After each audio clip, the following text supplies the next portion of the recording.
Hello, ladies and gentlemen. I'm Matt Taylor. Welcome to Spitball. And I'm here with my good buddy, Kyle Amundsen. And as you can see, we are flying solo today. We were going to go to Open City Thrift and do a little podcast, but something came up with Steven, so they weren't able to make it. But that's okay. Is it solo if it's two of us?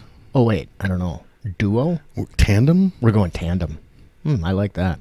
You know, as long as I don't have to be strapped to you and jump out of an airplane. Have I ever told that story on here? Do you know the story about me jumping out of an airplane? I'm still hurt because you don't want to be strapped to me in or out of an airplane. No, you have not. You never heard that story. Okay, I'll tell it. Well, let's just start off with a little story time. So, this was back in the early days of the Eclectic Cafe. Jess, wife Jess, not girlfriend Jess. We had only been together probably 3-4 months, and my good buddy Eric Risenen, who has since passed away. And I'll mention how that happened too, because this is kind of plays into it. But he and Elijah Kramer and a couple other crazy people, they started really getting into skydiving. And they called me up one day and said, "Hey," Eric calls me and says, "Hey, you wanna come and do a skydive with us? We got a couple of other people that are gonna go for the first time, and it's something you've said you've always wanted to do." And I was like, "Fuck yeah, man, that sounds great." So we go up to Hibbing, and we go to this airfield and everything, and you get this like kind of about a 20-minute like course where they kind of explain to you like how it's going to happen and what you're going to do and everything like that.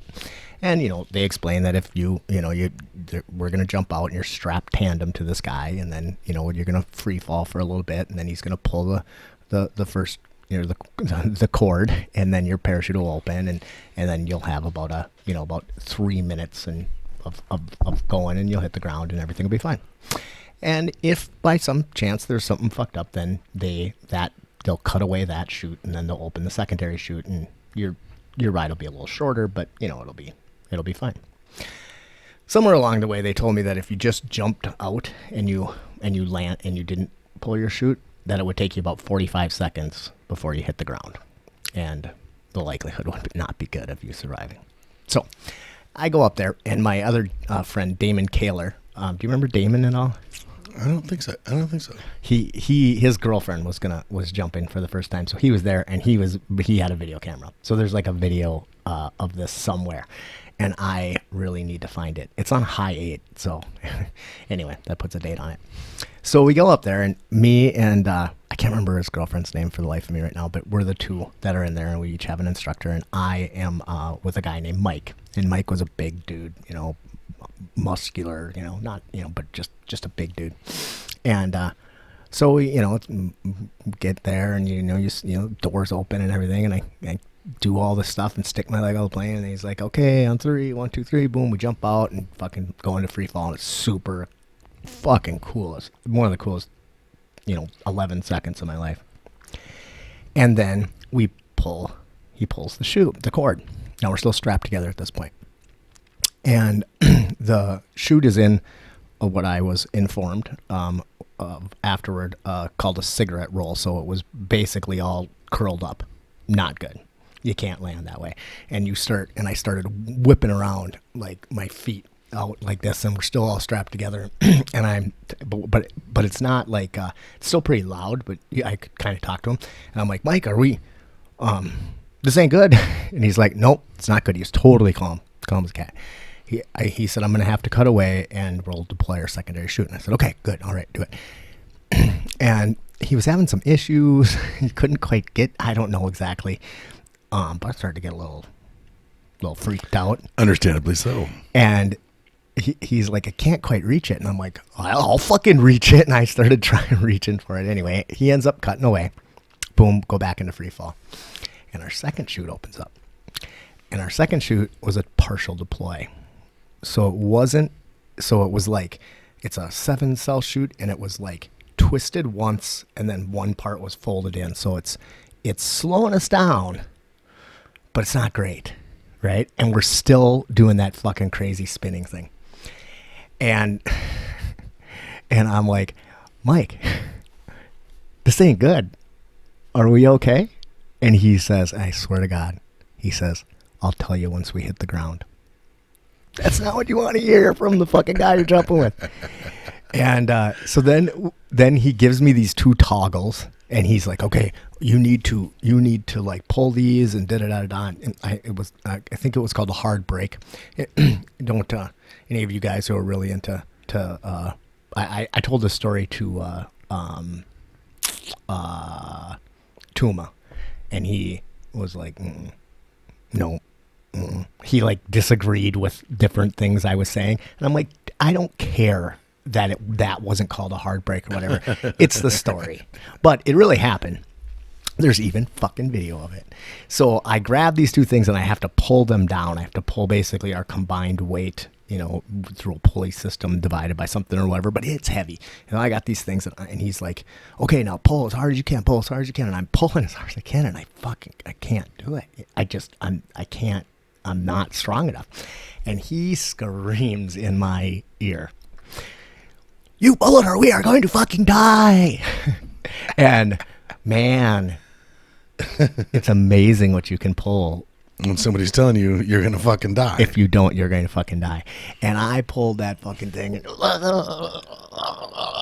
I got it down, and then like we're still cruising pretty fast, and we're maybe 50 feet off the ground by the time I get these down, and there's like a gust of wind, and we start skipping off the ground, right?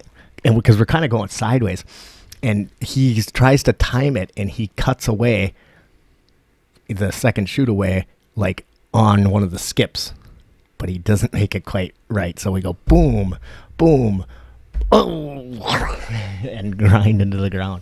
Still completely strapped together. We've never even because usually they undo it, and I fucking jump up, or like he unstraps us or whatever, and then I jump up, and then I look at him.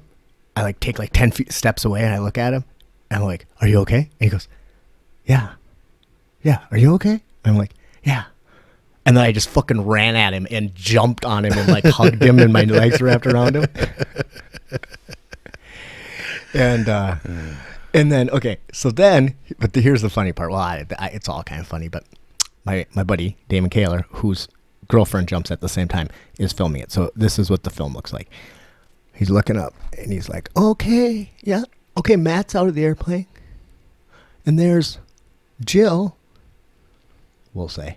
I know that wasn't her name, but, and he goes, "Oh, it looks like Matt's in trouble. Jill's okay. Where did Matt go?" I was on the ground. So like, if you just jump and fucking go straight down, it's like 45 seconds. We were from jumping out of the airplane to hitting the ground, we were only up for like a minute and 10 seconds or some crazy shit like that. Like, we didn't get to slow down very much, but didn't even break a bone. It was fucking amazing. And then I was just elated. All my fucking friends were like thinking they were like, thought it was the greatest thing in the world, because I didn't die, because I like got as close as possible without dying, and they were like, that was like the best and whatever. And I felt really good about it. And I felt, whatever. And I get home, and I went to sleep that night. But when I woke up the next day, I like fucking couldn't move. Like, my entire body was bruised. I had pulled all of the muscles in my arm and in my back, and I was just fucked up. And I mean, it was a couple of days before I was even like capable of really walking, and then my buddy Eric calls me up, and he's like, "Dude, we got another one scheduled. Are you in?" And this is another glimpse into the time period. I'm on the phone on my desk, and I was like, "Dude, I'm in, man. I'm fucking in. I'm in. Yeah, I'm in." And I hang up the phone, and I'm fucking just start a shaking, and after that, I have never been like afraid of heights. I've always been just crazy as far as heights go. And after that, man, I fucking had a hell of a time just climbing a goddamn step ladder. And I've since got over it. I've like, whatever. I mean, I painted the barn out at the farm in St. Matthias And at one point, I was up on like a lift, 70 feet in the air and like stretched out trying, painting with a fucking paintbrush. So I can do it, but I've never not lost that, like that fear. I mean, there's definitely a trauma response. And then, I think I have talked about this a little bit before because he was my DM also, but Eric went on to become like an adventurer. I mean, for a while he was like he had a company where he brought people out on fucking extreme adventures, rock climbing, skydiving, all this crazy shit. And he ended up becoming a helicopter pilot and became a really fucking good helicopter pilot. Yeah, you've mentioned him before. And then he ended up getting in a situation where he was flying some guys repairing high voltage lines, and he ended up having to make a choice between like ditching the copter or the guys, and he ditched the copter and ended up passing away. But I'm not gonna tear up on that one, but because I've talked about it before, it's cool. But it was just, that fucking guy was crazy. And yeah, but yeah, jumping out of airplanes, it's fucking stupid. Don't do it. I've never been tempted. Yeah, you couldn't. I would never want to do it now. Yeah, but I have a lot of friends that, Jared McKinney. Yeah, man. That crazy fucker. Those guys. That crazy fucker jumped out from helium balloons. Do you remember when he did that?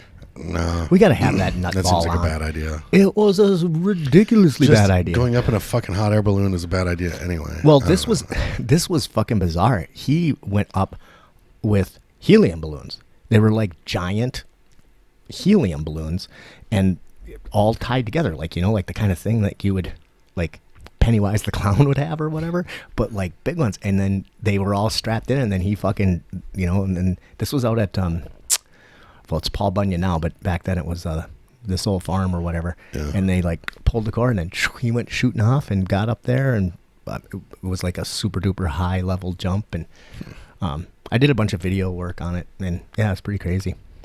Not this fucking guy. Yeah, I'm like, nah. Besides, I don't know if there's enough helium out there for me.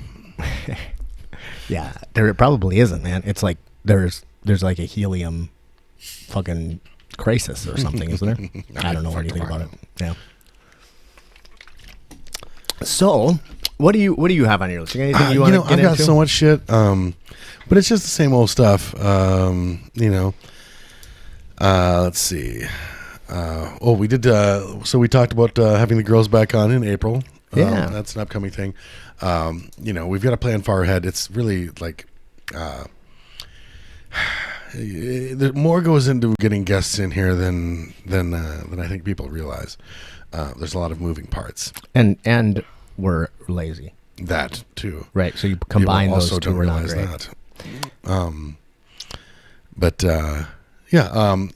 I did. So this weekend, Josh shared with me an old, a couple of year old Yelp review From Zorba. Yeah. Oh, yeah. And it was one, I think, I'm pretty sure like one of the guys in the group, they were, I think his name was Biff or Tad or Biff Tad. I'm pretty sure his dad was a lawyer. So I introduced him to the owner because he was adamant that he wanted to talk to a manager for a second. And then I'm like, absolutely, I would love to introduce you, because they were mad because they got carded. Oh, yeah. Yeah. And they were 20 somethings, and real people don't actually get mad when you card them. No. Because they're at a bar. Right. But these guys were mad because they got carded. They were already inside. And when we come on, we'll card the people that are inside and stuff. Right. Because you guys don't come on, like, they're open. Yeah. And then you guys come on at way 9, before 10 we o'clock, get whatever. there, Yeah. And so they were offended. And one woman got particularly pissy. And then the one guy wanted to speak to a manager or something. I'm like, I'll introduce you to the owner. This is going to be fucking great. And yeah. And the owner did kind of laugh in the guy's face, because he was being a bitch. And We got this shitty Yelp review. Now we don't get like legit, like if somebody was like, I thought they were rude, like somebody told an off-color joke, or but it's always shit like, I was throwing pieces of pizza at the bartender, and then one of the security guys threw me out, or they carded me, or like well they kicked me out. And I'm like, you had a fake ID, and like shit like it's always like really stupid shit like that. And this chick like tried to like be all like, she just tried to get pissy and insulting and shit in her Yelp review, which was spelled fucking horribly. And I can't even read my own writing here. Yelp, and entitled Aunt. Oh, that doesn't say Aunt. No, it's entitled Cunt. Oh, I entitled Cunt. But I don't have my glasses on. Sorry, my aunts are all wonderful. Yeah, just fucking. I'm reading it and I'm getting, and I just look back on that shit and I just fume, because the whole entitled fucking like attitude, fucking pissy, like the Yelp review thing, like. If you like write reviews like that, you're probably a fucking cunt. If you know somebody that writes reviews like that, I'm pretty sure you can take their life, and that's justifiable. It's justifiable. I don't think there's a court in the land that would, that would convict, because people like that just shouldn't be able to fucking walk around. And we're so spoiled up here. Like when I was down. I went to a fight one time in the cities, and then afterward we went to a club, and was like down there, and I don't remember what the place was, but it was a real nice place with bottle service and everything like that. Dude, to get in, I had to show my ID. I mean, I was 40 years old. They took a picture of me and my ID. I got frisked, and then they let me in. And they don't just like, they take your ID, they turn it over, they read the back. They won't let you, like, you have to have a valid ID. They're looking, and I actually asked the guy, I said, I'm totally cool with it, but why do you guys? And they said, you might have a restriction on your driver's license. It might say not allowed to be in an alcohol establishment. So then we can't let you in. I was like, oh, nobody's ever, I fucking own a bar. Nobody's ever mentioned that. You know what I mean? Well, the restrictions, like, the place is not liable for, that's like, true, the restrictions, but they were like, no, we just don't fuck with it. Yeah. We don't fuck with it. We don't want people that are going to be. Yeah. That's one of the reasons that we look, so that we know who we're dealing with, and then we, make a more informed decision on who we let in and who we don't. Right. And then they even like snapped a picture of us, like, so that they could prove later that if they needed to, that I had showed a valid I like ID. that. That's a legit place with professional fucking security. Oh, yeah, it was super pro. And of course I had a knife on me.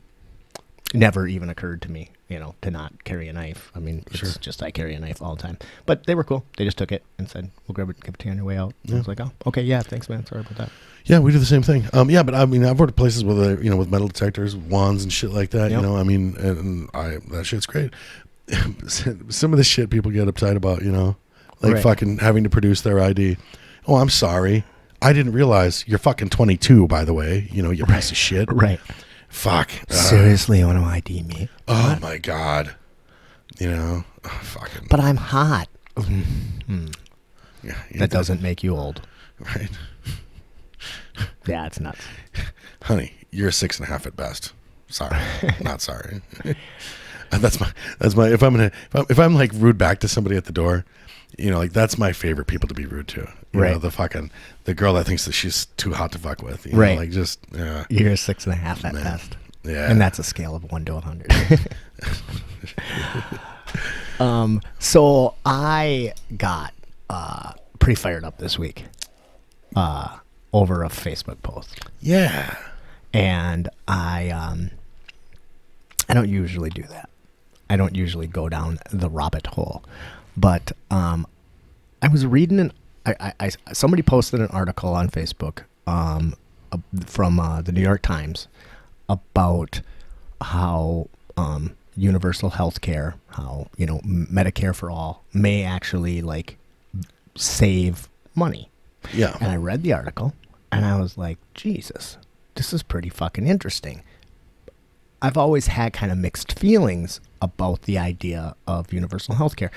only in the sense that I didn't think it would be affordable. Like didn't think we could possibly make it work. It's just too goddamn much money. Yeah, and until you compare us with companies that where they negotiate with drug companies, and there's a bunch of different issues. Yeah, that you can go right down the line. Many reasons that it could save money. Read the article, was really interested, and then posted it and just said almost exactly that. I said, actually, I have it. I said, I printed this fucking thing out and I used a highlighter. I said, this is worth the read. Last week tonight, also did an interesting show on the subject. I've always had mixed feelings about Medicare for all. I've always thought the idea was great, but I thought it would be far too expensive. Turns out I don't know shit. Posted the article. It went fucking crazy. First of all, I may know some stupid people. You don't realize how many fucking dimwits you've got on your Facebook until you post something like that. That is true. That is true. We're going to get into some of them. And some of them I'm going to call out by name. One of the things that came up right away was from my friend Dave. And his comment was, pretty good. He said his biggest concern, though, is that the government is going to be the one to control this program, and they haven't done a great job with the VA. Why would they be able to do a good job with universal health care? There have been some hiccups with the VA, but overall... Yep. And I've had some dealings with the VA because my dad was a vet, and there's been some good parts and some bad parts, and there has been some definite waiting issues with the VA and some other things. The waiting issue. It was months. I waited months to have my wrist surgery and stuff. Right. Imagine the fucking nightmare if I have to wait for a fucking surgery. Right. Tit babies. One of the issues that I think the VA faces is that they are not the only healthcare option for a veteran. They're not a veteran has the right to use the VA, right? But the VA, if the VA can get them to go see their regular physician with not being in the system, they save money. And so there's a lot of weird things about the VA. If the VA was the only healthcare system, then it would be, I think, a different story. Plus, the VA fucking does some great shit and helps a ton of people. My dad has received wonderful care through the VA. Mm-hmm. Now, when he first started going to the VA clinic in St. Cloud, there was an incident, and it was bad enough that my family kept it from me so that I didn't do anything rash, because I'm very protective. I mean, I'm a very patient guy. I'm known for being calm, cool, and collected. But you're definitely, when it comes to my folks, I can see you being Papa Bear. That calm, cool, and collected. Right. So they kept that from me, and eventually told me, and it was legitimate. I would have been mad, maybe unreasonably so. But after that, the care that he's received, over the year, I mean, years and years and years of care, have been wonderful. Right. Very happy. Right. So, one bad thing doesn't necessarily mean that. So their anecdotal evidence versus my anecdotal evidence, I'm inclined to say, fuck that. So another thing that people keep bringing up is that if universal health care is so fucking good, then why does everybody from Canada and the UK hate their healthcare system? That's absolutely not true. It's bullshit. Yeah, it's a bullshit argument. And people are saying, "Oh, I know a lot of people from Canada," and no, you fucking don't. You're just saying that because that's what you say. You might know a Canadian, and that Canadian might not like the universal healthcare system.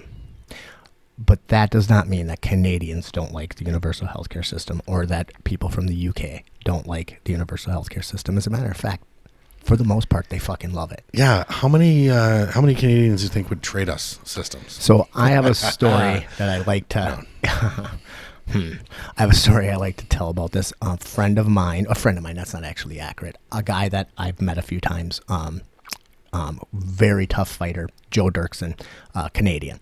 He and Brock were fighting on the same card down in Minneapolis one time. And Joe won his fight, super tough dude. He actually fought for the world champion in the UFC back in 185-pound world champion back in the day. So he was really, really tough. But I mean, he's probably pushing 50 now. Broke his hand in the fight, and his hand did not look good. I mean, it did not look good at all. It was fucking huge, swollen, horrible.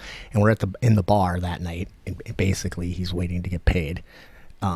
Which is pretty common in fights. You sit around and wait forever to get fucking paid. And having a beer, and I'm like, dude, your hand does not look good. He's got like a bag of ice on it.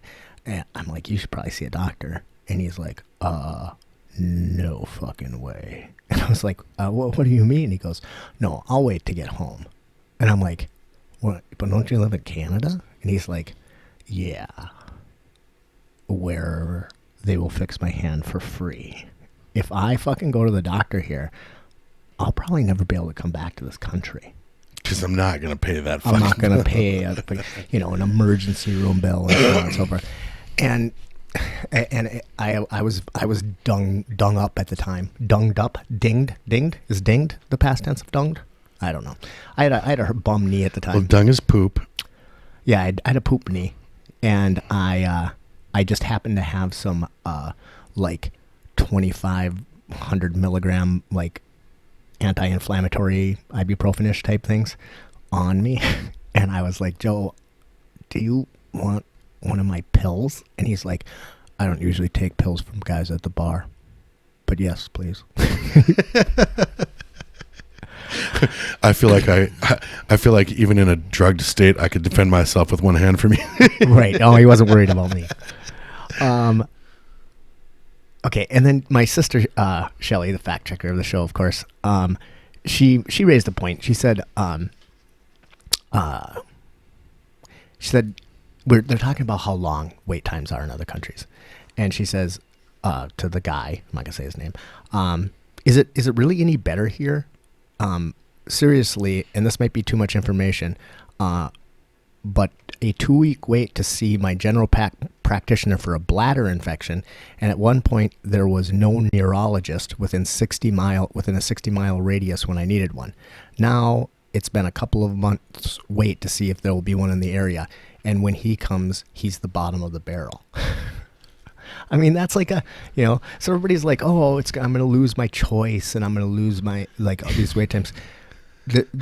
Fuck your choice. Do you have choice? It's a silly fucking, it's a silly argument. Try to get in to see a fucking ear, nose, and throat guy around here. Yeah. You're looking at months. Right. All right. So fucking stick that argument up your ass. And the other thing that people keep bringing up is that, everybody's going to lose their insurance that they really like. No. Well, actually, I'm having a hell of a time finding anybody with insurance that they really like. Yeah, we have great insurance, right, but it's still not expensive. Yeah, it's fucking ridiculous. So this person said, and insurance companies butt fuck you on the whole oh well, you're good.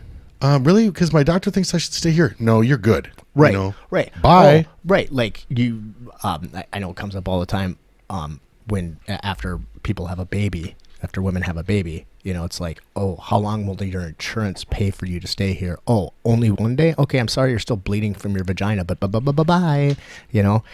So this person says that she pays $700 a month in insurance. This doesn't include the copays or the $9,000 deductible, as well as most of her prescriptions. Plus, my insurance can say no. We aren't paying for that, even though they list the item as something that they do pay for. And this isn't uncommon, that people are paying a huge chunk of their income in. Yeah. I heard the argument. I also heard the argument not too long ago that people that worked for these insurance companies might find themselves unemployed if legislation like this passes. Right. Which is fucked up. But then I think back to all the prison guards that were out of work when Auschwitz got shut down. Right. And I think that sometimes, when you work for the bad guys and then the good guys come along and clean something up, then maybe, I don't know, maybe that argument doesn't really carry that much water either. I mean, I don't want anybody to be unemployed. But, I do want fucking reasonable health care for fucking, My question would be, is why are there that many people that work for insurance companies? I mean, that's a lot of fucking people to work for insurance companies. And why is it? Because a huge chunk, and we're going to get into the real numbers, but a huge chunk of what we pay for as what that's considered healthcare is exactly administration. That. Administration, people in insurance offices. An old friend of mine, Kathy Jo Kackman. I got a funny story about her, but I'm not going to get into it. She brought up the point that just because we'd have universal health care doesn't mean that we wouldn't also have like specialists that people could go to and pay money that's not covered by the universal health care. For example, Joe Rogan brought up the other day that he had a bulge disc in his neck and was able to get this kind of new treatment that's really only legal it became legal in the United States just a little bit ago, but it's not covered by any insurances, it was perfected in Germany, and it's essentially where they take your blood out and then they separate the stem cells or whatever and do this re-injection thing. Okay, and he's like, it's expensive, but I mean, I can afford it, and it fucking really helped. That's probably not going to be something covered by the universal healthcare system. No, but that doesn't mean that clinic's not going to still exist. Even if a person did go to Germany and get the procedure done, even if you can get it done in the United States, I don't know if you've seen anything about this. So other people have fact checked it, and I looked into it myself. But I had heard that to get a hip replacement, for the cost of getting a hip replacement done in the United States, you could travel to Spain, live in Spain for a year, like live in Spain for a year, pay your bills, pay your, live there, get the surgery done, and come back to the U.S. for less than when you can just get the surgery done. Right, because it would cost $350,000, $400,000 or whatever it would cost to get hip replacement. And that's not being covered under their insurance. You know, I mean, that's just going there for medical tourism, which is obviously a thing. Everybody knows about this now.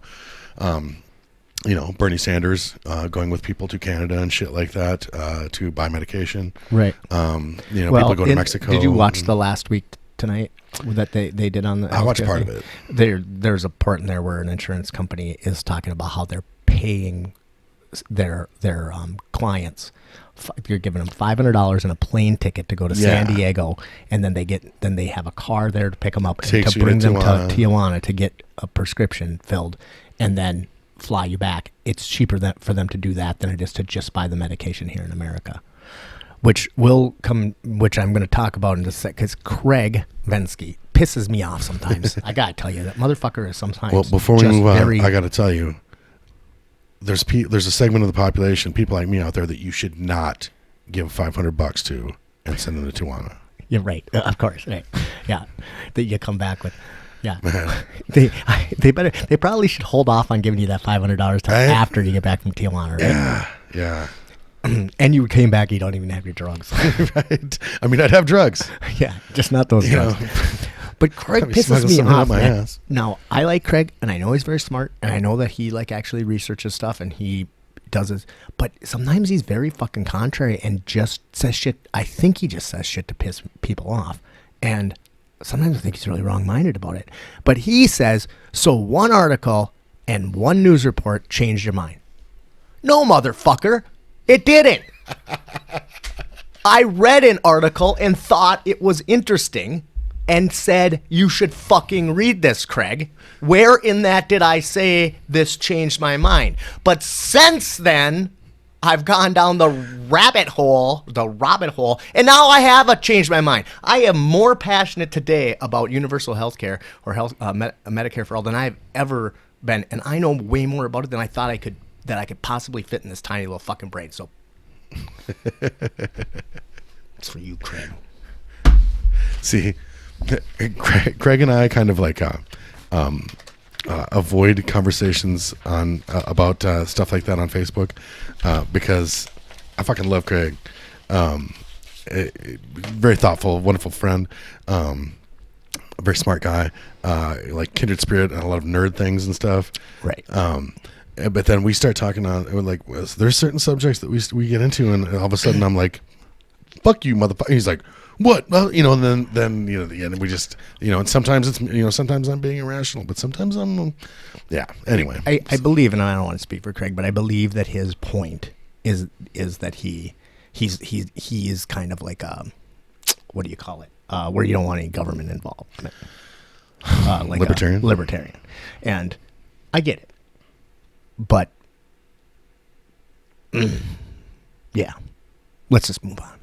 Because now we get to talk about my fucking brother. So, my brother posts a picture that is a quote from Bernie Sanders. And it says, I do not think it is unreasonable to say that you should be able to go to the store without the fear of being gunned down. We can and we will end the epidemic of gun violence in this country. And then he posts underneath that, he never swears, but he says, F that, which I'm going to get to something. F that, that's the price we'd all pay.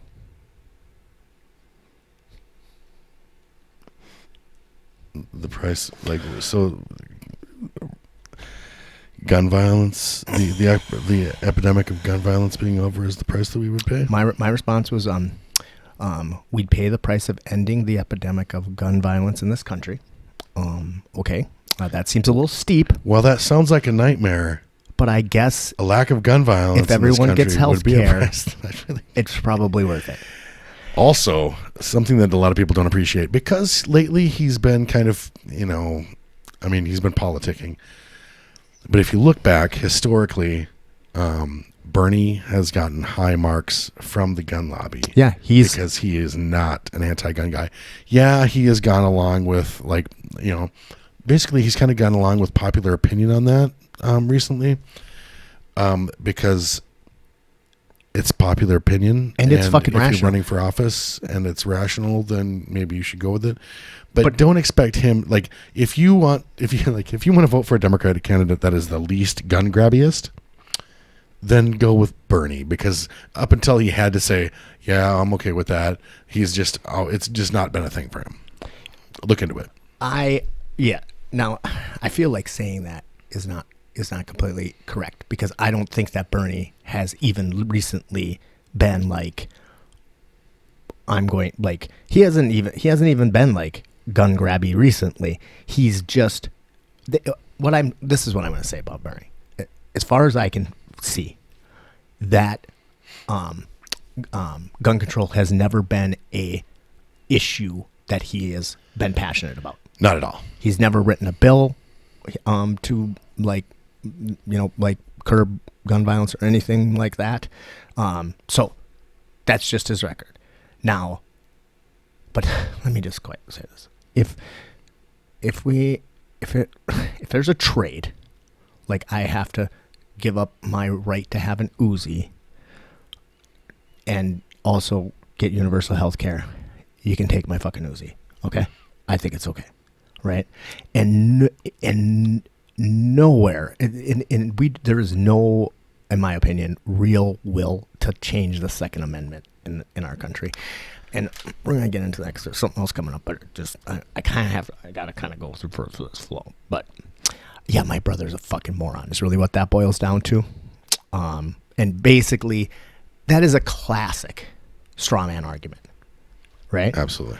So a straw man argument is when I say, hey, I think we should have universal health care. And you say, but then they'll take our guns. Wait, that has nothing to do with what we're talking about. Dirty cunts. Aunts.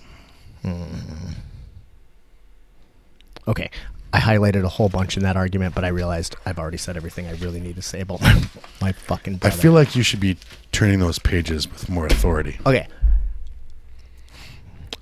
My brother has a tattoo on his forearm that he designed himself.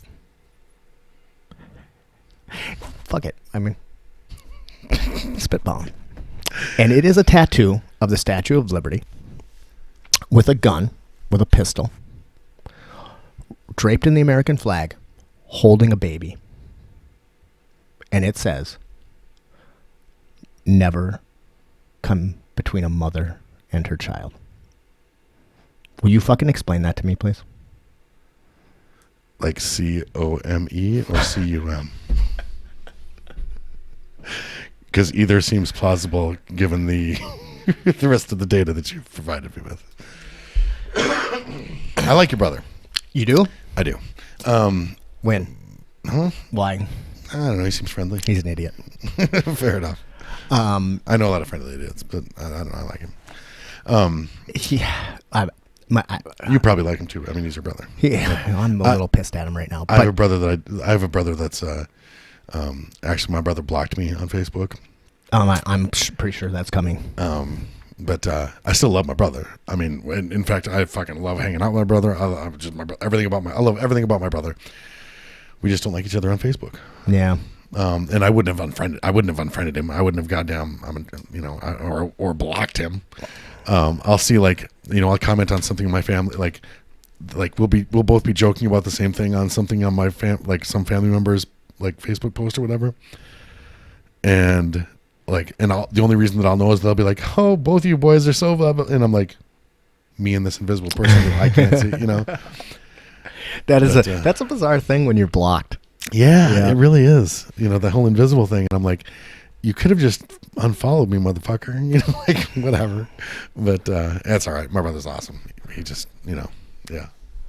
Another person brought up the idea that having the government have control over the healthcare system is probably going to lead to things like mandatory flu vaccinations and mandatory vaccines, and that's a slippery slope, and we are going to lose our right to choose our what we do with our body.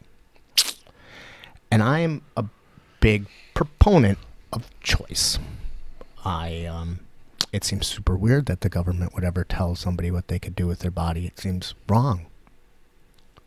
The abortion issue. Overturning Roe versus Wade. But I'm not a fucking constitutional scholar or anything. Right.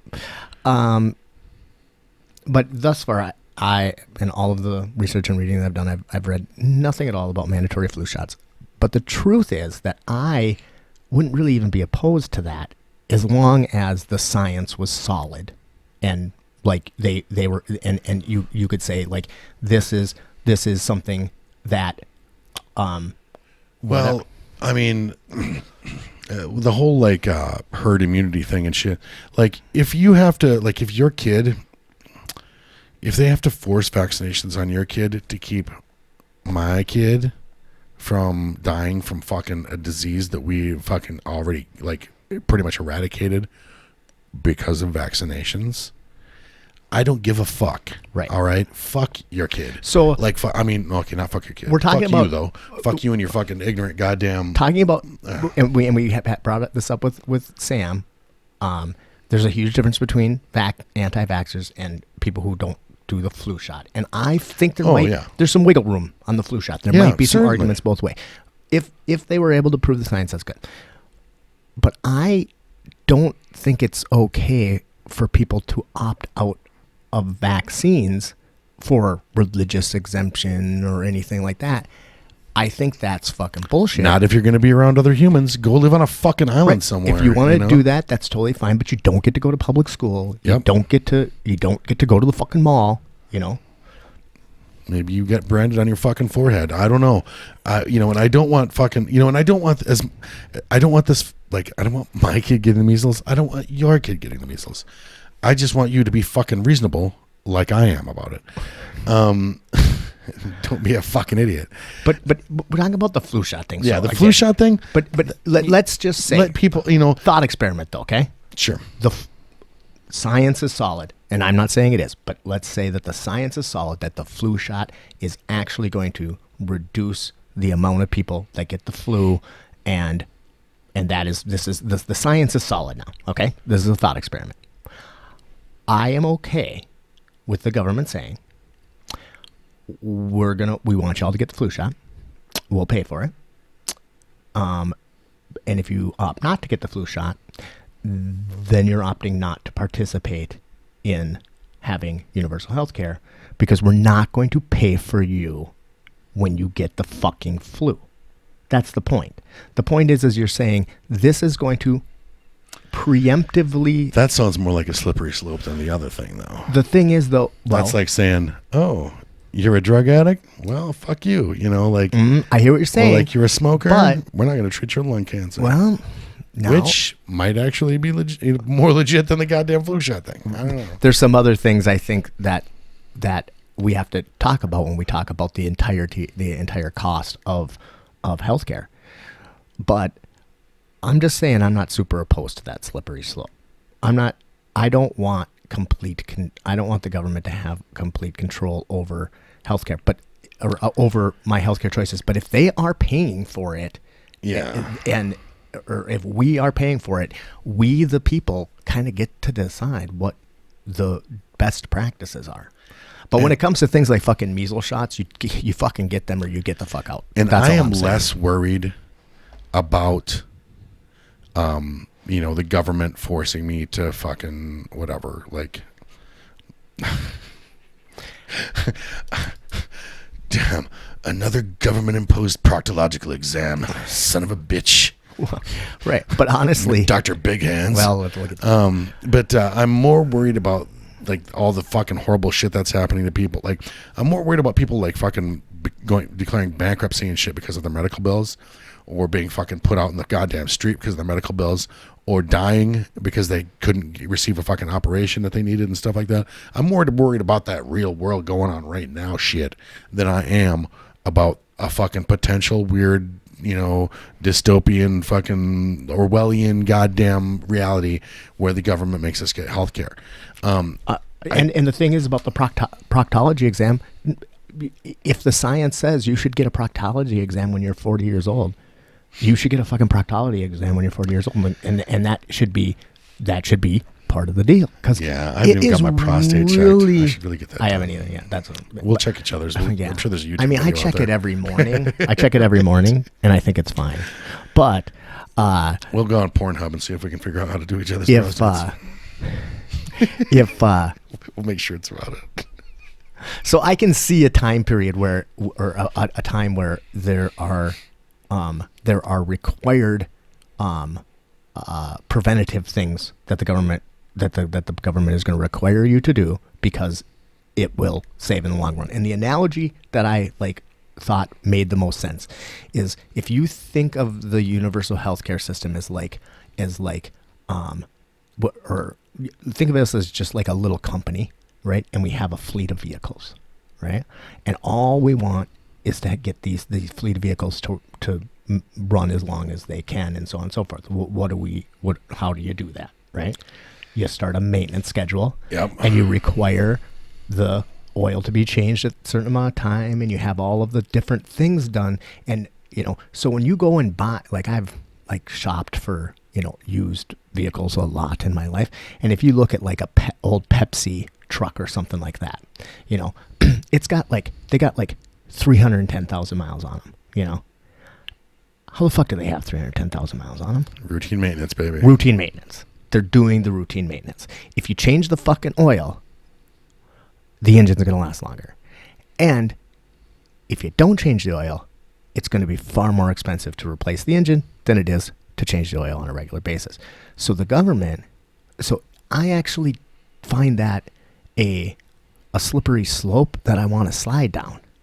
I want us to do preventative medicine, and we're going to get into how come Americans don't. But This fucking person really pissed me off. They said no science has ever settled. I promise you, I'm not going to fucking like. With a happy face emoji, I'm coming for you, motherfucker. All right. I didn't say settled. I said solid. I get it that no science is ever settled, but science is solid. All right.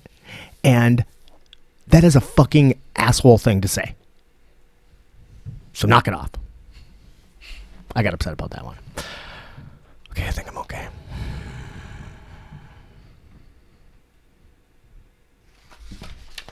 Moving on.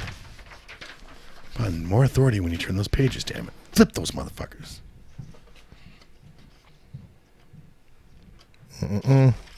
Oh, okay. This is the big one. All right. Not a big one, but this is something that everybody kept saying over and over again. If Medicare for all passes and you can go to the doctor for free, fucking people are going to go to the doctor all the time. That's all they're going to do. Imagine what a nightmare that would be. Yeah. If there's just people at a fucking doctor. Now, oh, I got a sniffle. I'm going to go to the doctor. Right? Yep. Oh, I got a hangnail. Go to the doctor. It's going to happen all the fucking time.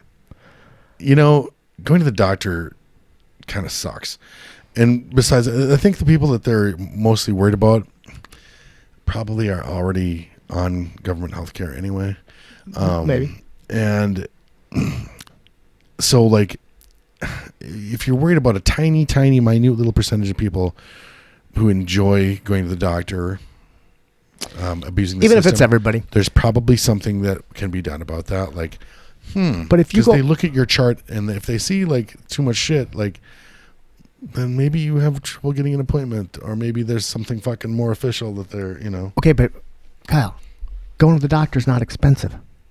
It doesn't cost, if it's all paid for, it doesn't cost the government anything for you to go to the doctor.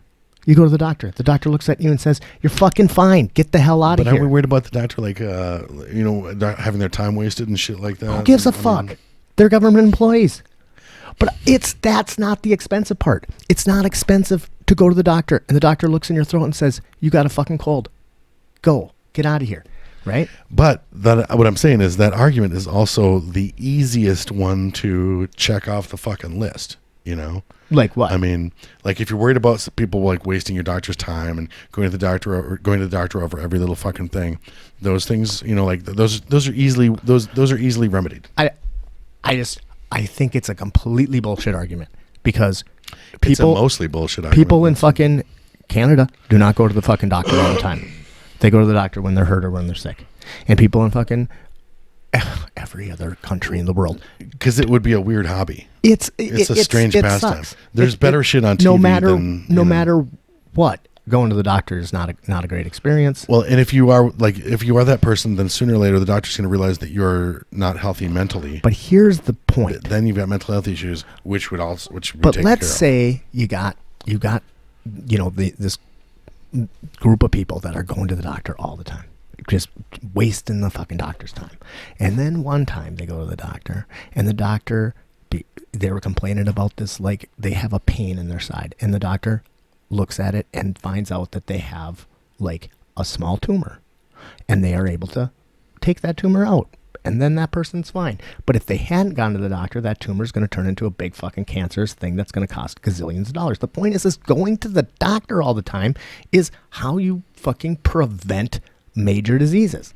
And in America, we don't go to the doctor unless we either go to the doctor for nothing, or we go to the doctor, or we don't go to the doctor until we fucking have to go to the doctor.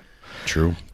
And I really want to get my buddy Rob on here, Rob Lewis, Yeah. and he can tell the woeful tale of, you know, he had a fucking injured toe. It was just a hurt toe, and he held off on going to the doctor because he didn't want to go to the doctor over a fucking little tiny owie, and almost now that ended up, motherfucker has one leg. well, he almost ended up losing his fucking leg. It was a crazy story, and going to, you know. And he died. And now I only can talk to him on Facebook. We can only talk to him on Facebook. Okay. VA, blah, blah, blah, blah, blah. Okay, so Mike Kennedy, I don't really know Mike, but he was basically making the point that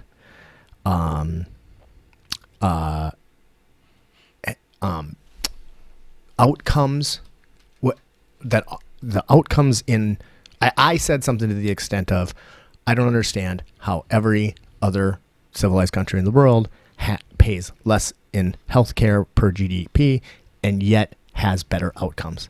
And he said, that's kind of deceptive. America actually has better outcomes than you would think, and there's some reasons for it. Does it though? Because not according to the World Health Organization. So we're ranked below a lot of countries. He a lot of countries put a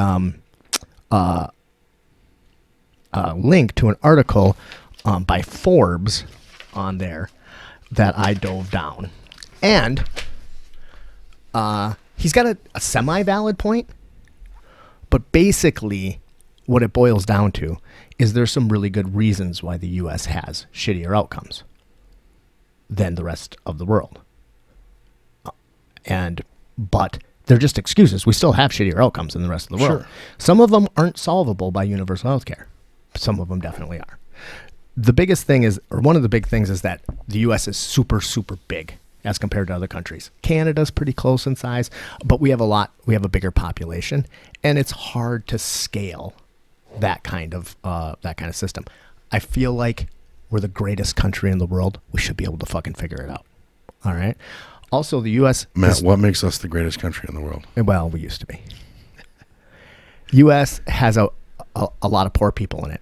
12.7% of the population lives in poverty, and that makes a huge difference, right? Also, this one. Some of those people because of medical bills. See, like the thing is a lot of times it's the fucking cat eating its own tail. Our administrative costs are significantly higher than any other country. Well, it's because we don't have universal health care, dum-dum. And I'm not necessarily calling Mike dum-dum. He had some valid points. I just disagreed with him on some of them. But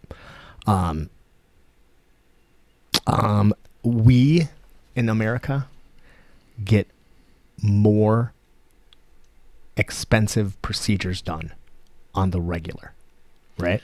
Because we don't do routine maintenance. But that's the point. So like we get more knee replacements and knee, surgeries than any other country in the world.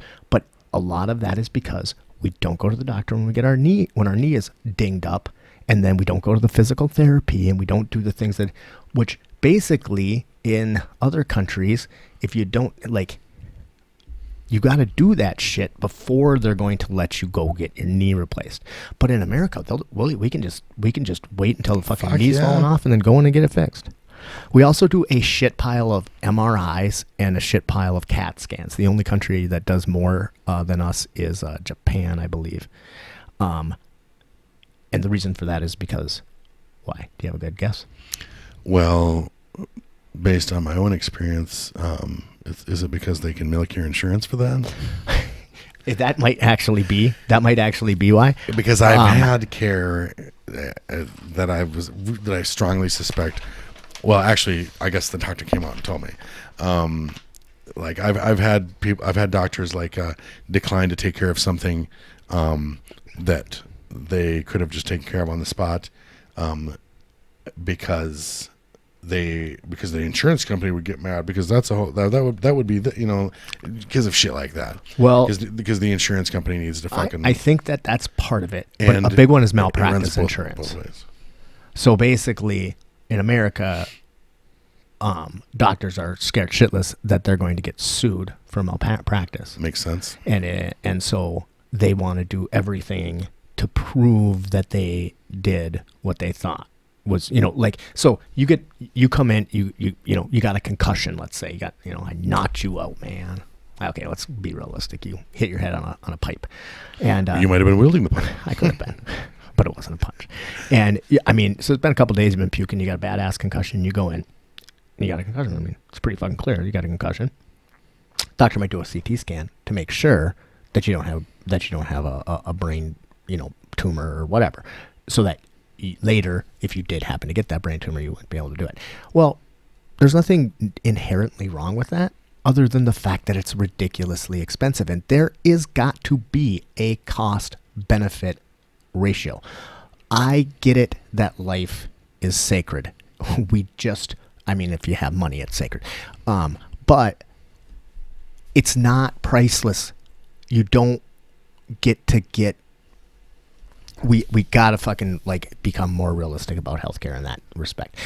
Good example. I remember I got chewed up by my dog one time, when I was 20 years old, and I didn't have fucking insurance. I ended up going to the hospital. Well, I did have insurance, but I had shitty insurance.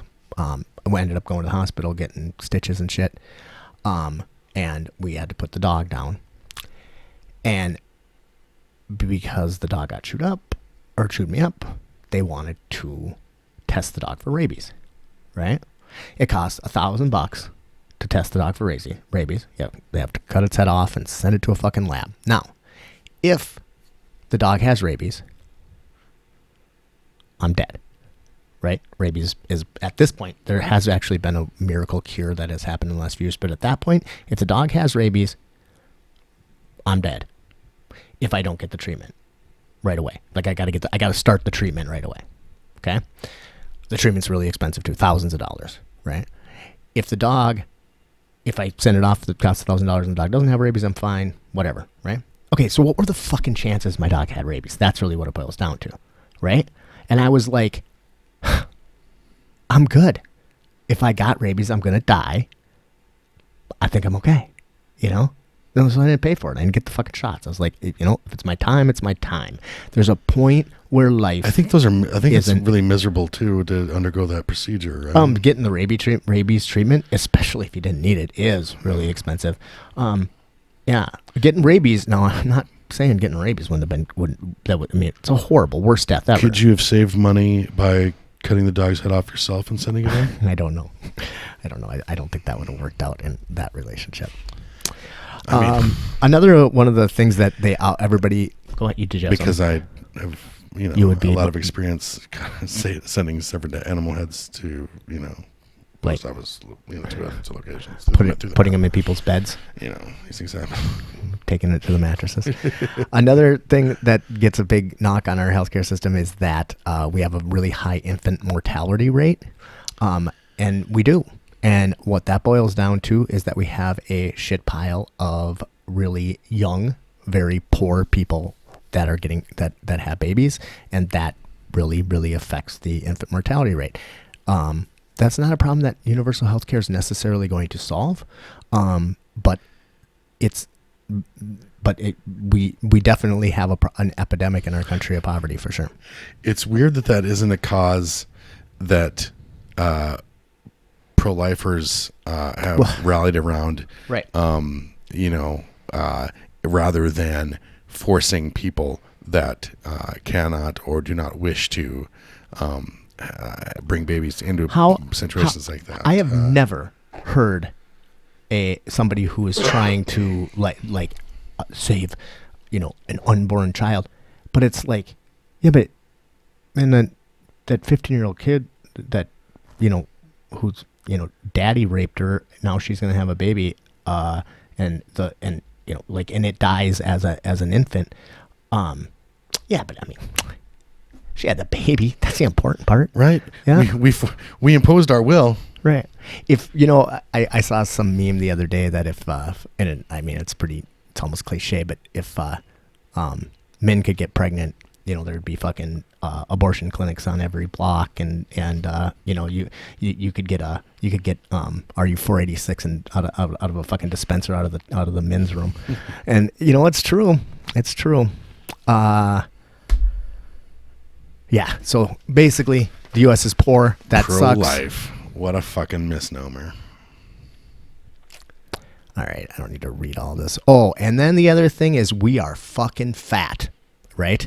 36.5% of the U.S. population suffers from obesity, which sets us apart as the most obese nation when compared to other countries, first world countries, we'll say. And obesity leads to diabetes, which greatly affects health outcomes. So yeah, you're right. There are some really good reasons that the U.S. has shitty health outcomes. But universal health care is not is going to help many of those. That situation overall. And yeah. and then the fact is we need to replace it's going to help a lot of those. And what was the other thing I was going to say? I don't remember. The other thing I forgot to mention in there is that the suicide rate is super high in the U.S. Again, we're only flagging Japan, fuckers, those guys. I think Sweden or Gotta one be of those better places than us too. in something. Yeah, they're just all into that seppuku. But and one of the points that was made here is that, like, well, universal healthcare is not going to do anything about the suicide rate. And I'm like, really? I mean, the fact is universal healthcare actually also is mental health care. And I know personally a fucking gazillion people that are not being treated for their mental health. And most of it is because they don't have insurance. Yeah. If you know anyone with mental health issues, ask them if they feel like they're receiving the best care that they could. Right. All right, get back to me on that. Right.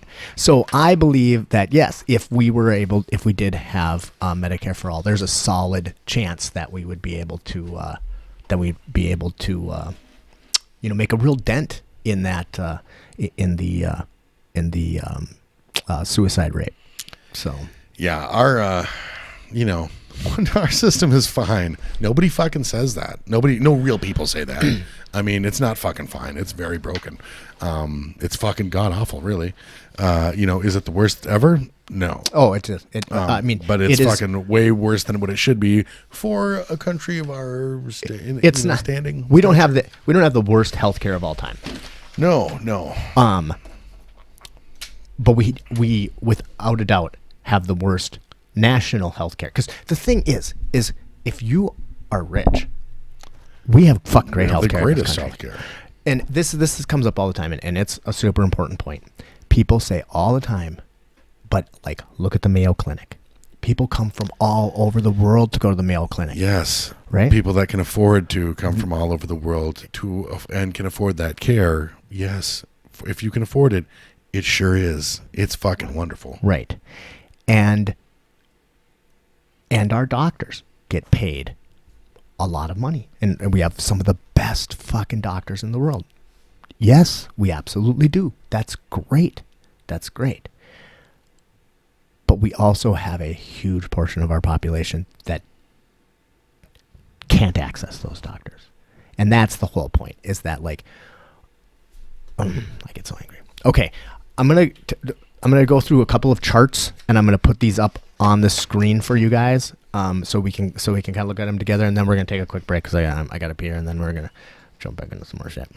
Okay, so this is a chart that kind of compares the U.S. to other countries. All right, and so this is per capita healthcare spending in the U.S. is almost twice the average of other wealthy developed countries.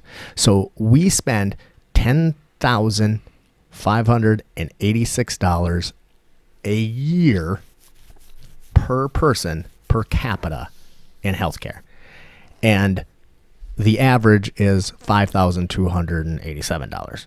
Right? So, and you're going to see on this chart the closest country to us is Switzerland, right? And we still spend about 30% more than they do. And Switzerland has fucking amazing healthcare, right? They have like the best healthcare, some of the best healthcare outcomes in the world. And they're still spending less than us. So here's the fucking point. We already spend almost 11 grand per person in this nation for healthcare. How can we not afford healthcare?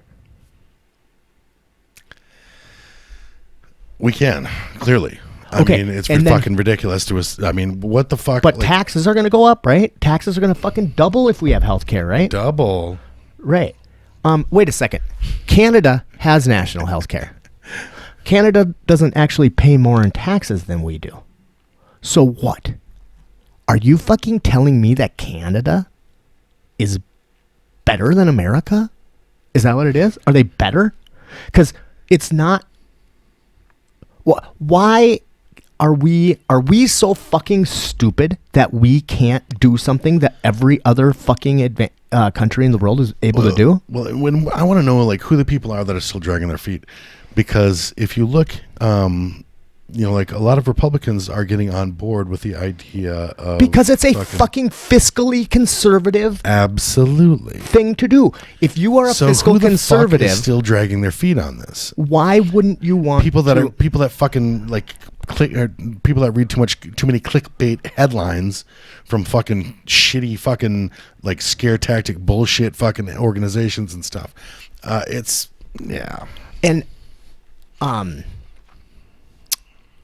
yeah.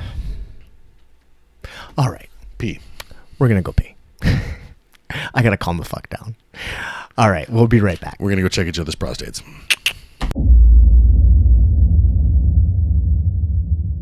Welcome back to Spitballing, everybody. I'm Matt Taylor. Here with my good buddy, Kyle Amundsen. Okay. I took a couple deep breaths. I'm feeling better. How you feeling?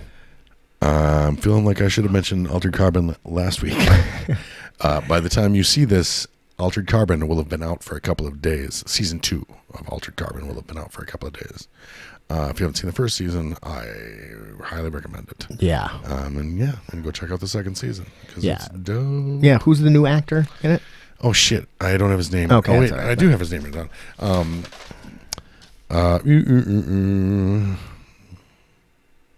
Maybe I don't. That doesn't matter. But the guy that played the guy that plays the Falcon in the Avengers movies, he is the new main character in. It's the same character, just different sleeve. Yeah, just looks a lot different. Yeah, if you haven't seen the first season, you really, really do need to check it out. But it's a really cool premise to kind of a near dystopian future, and yeah, it's cool. I really enjoyed it, and I loved the books, and I think I'm really looking forward to the new season. Though I gotta find some more time. I gotta get hurt again so I can sit in bed and do some stuff. I will tell everybody at Jiu-Jitsu. Oh yeah, fucking thanks. We'll greenlight you, so we can talk more about shows. So, switching gears just a little bit here. It's kind of in the same vein, but I thought it was really funny. There was this Abby Getz posted a post about a Reddit. What do they call it? Stream? Reddit? No, Reddit stream. So basically, this Reddit user, and I don't even really know what Reddit. I don't know about Reddit. I don't know about that shit. We're old. Yeah, it's like an internet-y thing. But there's a shit pile of people on there, and they can comment and whatever. So, okay, we really don't know what Reddit is, but we'll get Sam Gibbons back on so he can explain Reddit to us. But anyway, somebody asked Europeans to list problems that were too American for them to understand. And the article apparently blew up. It had over 64,000 upvotes and 575,000 comments.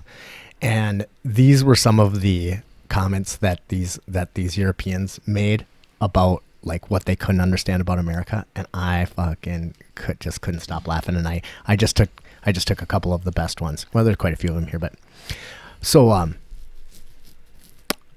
why does the guy with the most votes not just win the election? That was one thing they couldn't understand. It's a good point. Good point. Do we know? Because apparently that would disenfranchise the fucking, and we live in one of those states, like all the flyover states and shit. Like they're afraid that we would be like treated like serfs or whatever, like in the Midwest or whatever, because nobody lives here. Right. And there is some truth to that. If we didn't have an electoral college, New York and California would pretty much decide who the president was every year. Yeah, we'd actually have democracy. Well, we don't. We're a republic. People are anti-democracy and pro-republic. So, but I don't necessarily disagree with the electoral college, but I can see how it would be very difficult for Europeans to understand. But Europeans, most of them live in much smaller countries than ours. Yes. Another one is you guys eat like you got free health care. That is true. Guilty. That is true.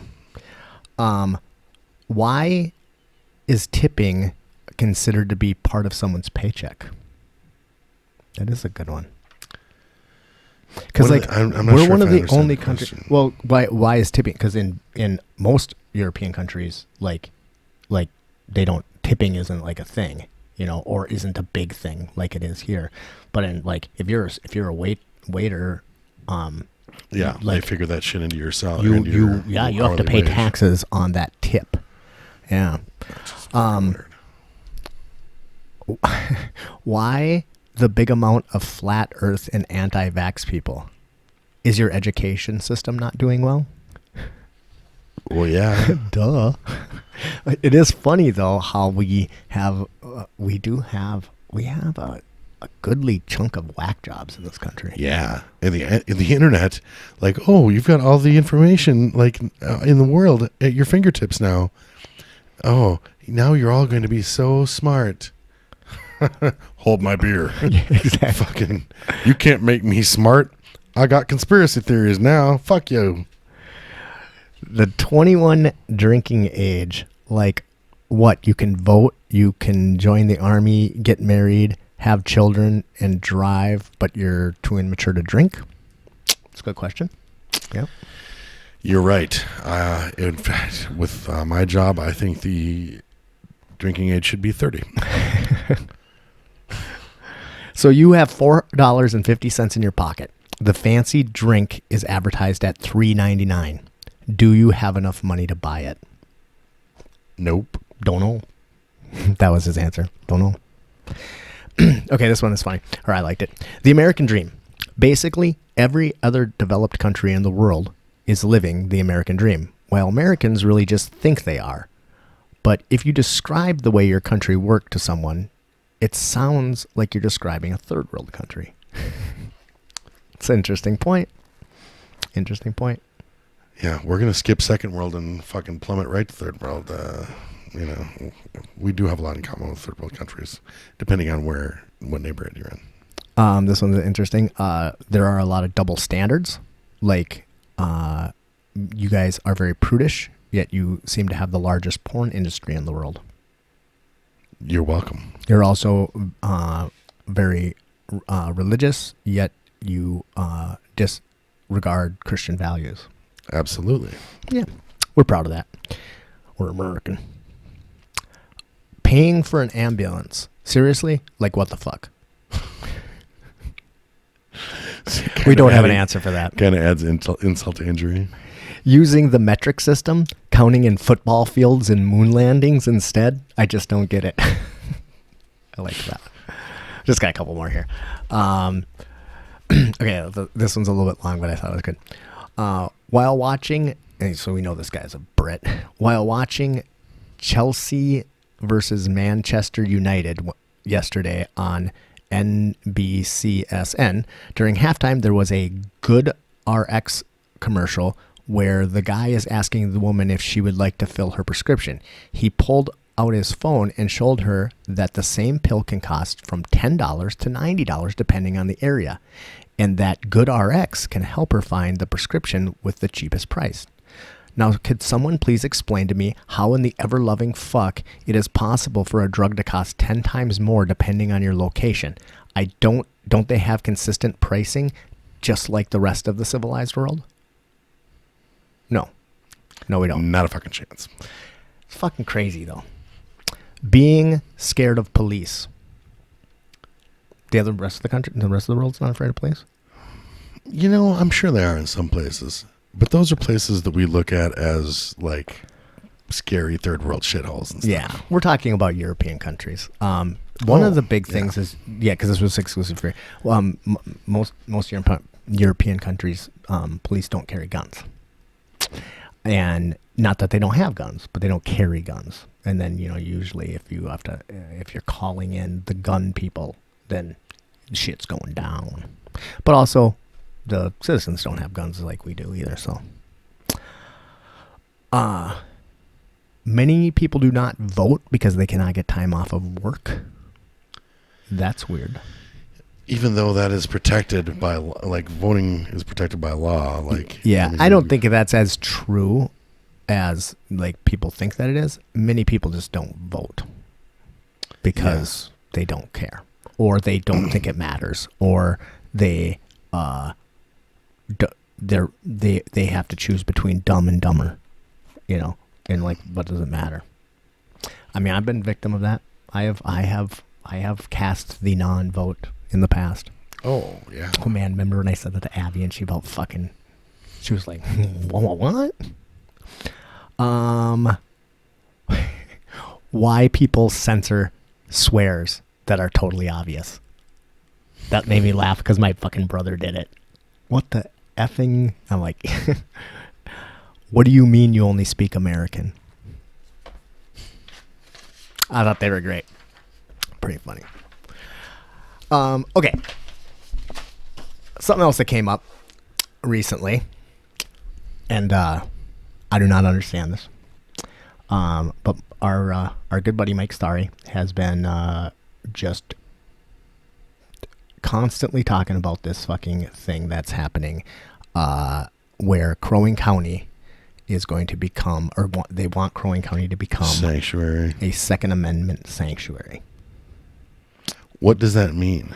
That's what I wanted to know. I was like, okay. What does that mean? Right? Like, what is the Second Amendment a sanctuary? So basically, I did a little research on this, and there's this guy. Does that mean cousin fuckers can run around and carrying their fucking shit in public and scaring? No, because that's people? Actually what they can do right now. Yeah.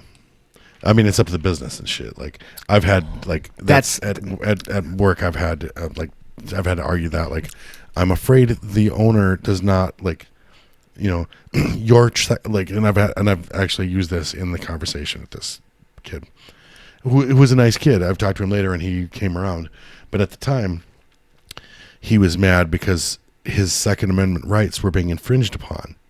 And I'm like, I represent the owner of this property.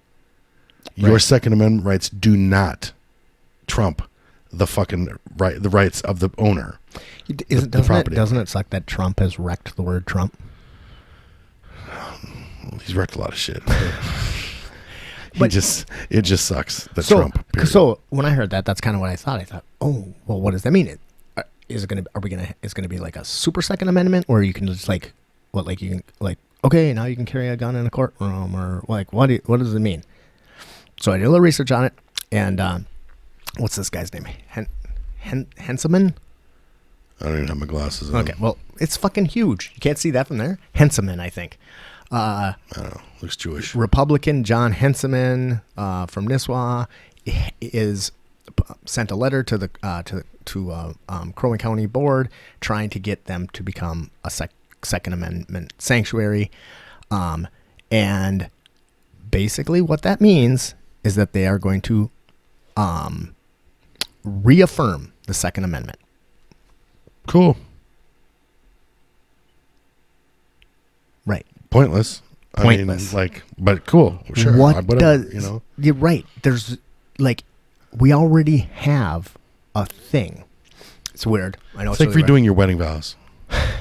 I guess. But to me, it's like we have something already that protects our right to bear arms. It's called the Second Amendment.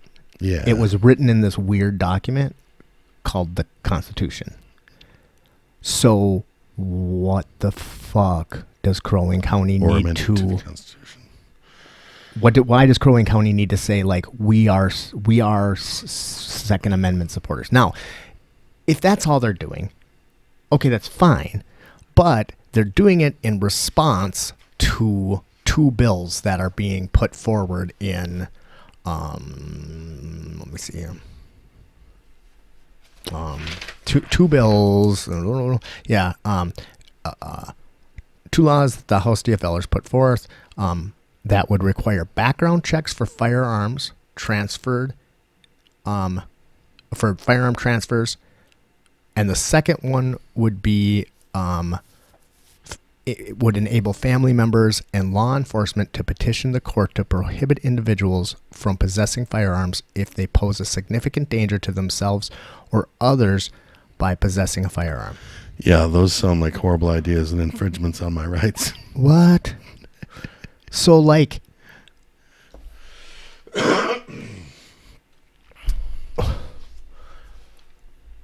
Does anybody really think that we shouldn't do a background check? Absolutely. I've been seeing this on Facebook.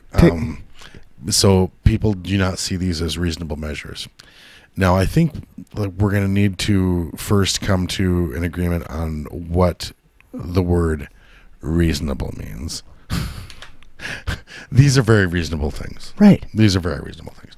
No serious person is going to be like, no, those are fucking unreasonable. How the fuck are they not reasonable? Right. I mean, I don't. I mean, yeah, I was really, I started, when you're reading that, I'm like, okay, I need to go pick up this and this and this before this goes through. But, whatever. Who cares? I'm not against it still. Yeah, these are reasonable, like I said. Over and over again, we've said on this program that we are both pro Second Amendment. We're both pro gun. We're both pro permit to carry. But I'm not pro people who have committed violent crimes having guns. I'm not pro people who have there are reasons that they shouldn't have guns.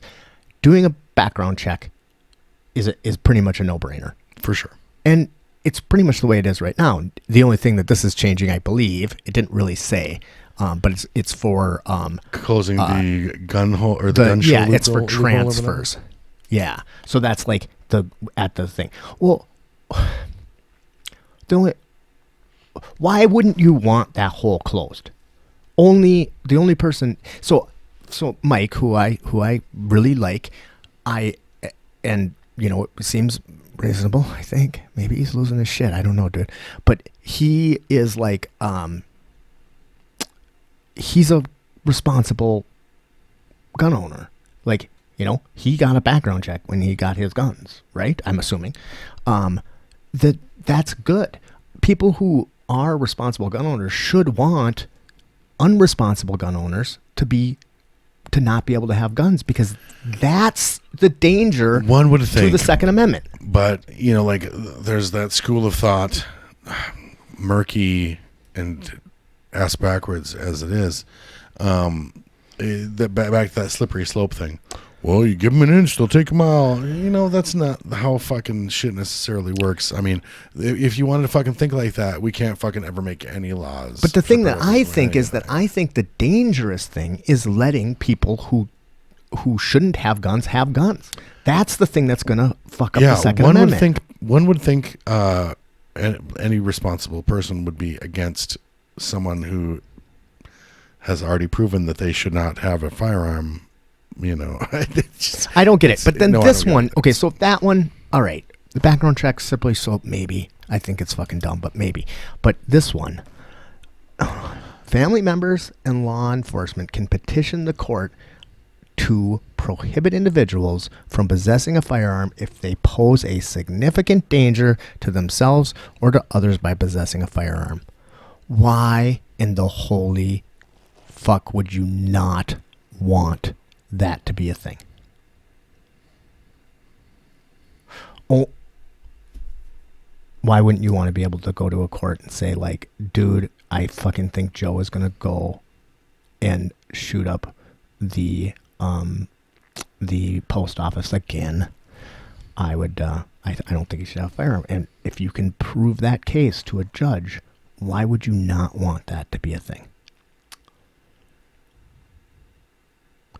I don't get it. Because you like true crime stories on TV and shit, and you're afraid that shit's gonna go downhill. Like, you're gonna have less weird murders to watch on TV. I don't know.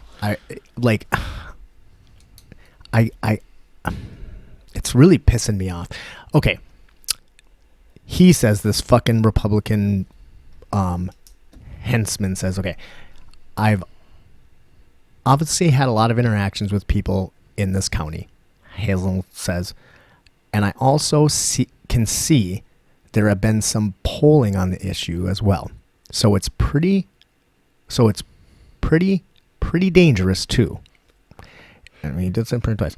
If you're in Crow Wing County, or if you're in a county like Crow Wing, you're certainly taking a chance if the public view is an anti-Second Amendment vote. If the public views it as an anti-Second Second Amendment vote. If they, the commissioners, were to vote against this ordinance, the public would very easily interpret it that way. So he's basically like threatening the county board, saying, if you vote against this effort, people are going to see you as anti-Second Amendment, which is not the case at all.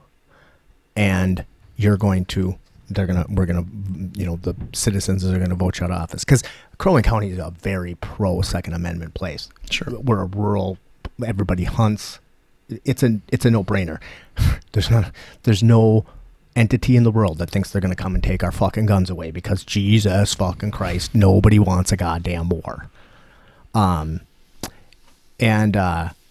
I thought this guy in Rosa County, a commissioner down there, he said that the resolution would pit counties against the state and federal law. And then he also said that he considers the Second Amendment sanctuary to be redundant and unnecessary, as explicit protections for gun rights are already enshrined in the U.S. Constitution. It's kind of a non-starter, but I was just like, God, and people are all up in arms about it, and it's easy to get excited about the Second Amendment. People get all fucking. It's one of those fucking hot button issues. Just it's like, and it's another one of those things where it like pisses me off when fucking liberals are being stupid, right? Like if they're, if the gender studies thing. But it also pisses me off because I am pro Second Amendment, and it pisses me off when pro Second Amendment people get too. And I think there's a lot. I think that a lot of. Well, we used to call low information voters, cousin fuckers. I think they've been whipped into a fucking frenzy over the whole, debate, and just refuse to be reasonable now. Won't consider any reasonable options, and wouldn't even consider this fucking reasonable.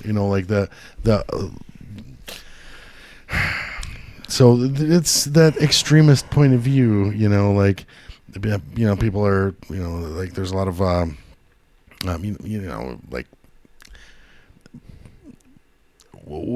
talk a lot, like when we talk about the,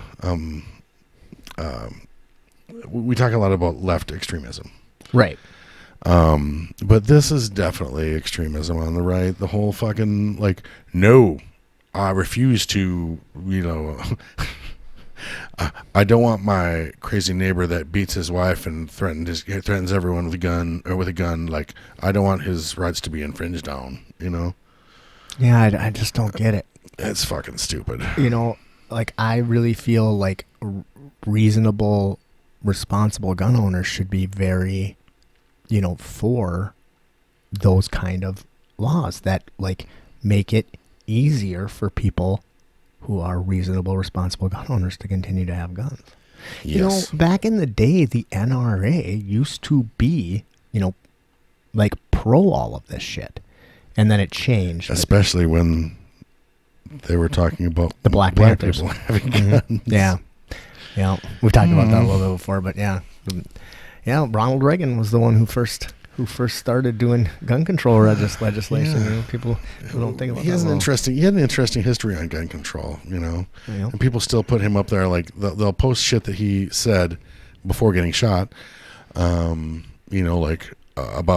guns and stuff. He's some goddamn NRA icon, and totally ignore what happened after he got shot. Well, and before, so when he was when he was the governor of California, he was very pro gun control, and because they were trying to control the fucking Black Panthers, and then he to become the Republican president, and then after he got shot, he the Brady bill was done during that time. That was one of the most restrictive gun control policies we've ever really been able to pass, and it wasn't even very restrictive. I mean, it was just you couldn't have 60 round clips and shit. I mean, it was pretty relatively whatever, and it had a sunset clause. And he was and Ronald Reagan was anti-assault rifle.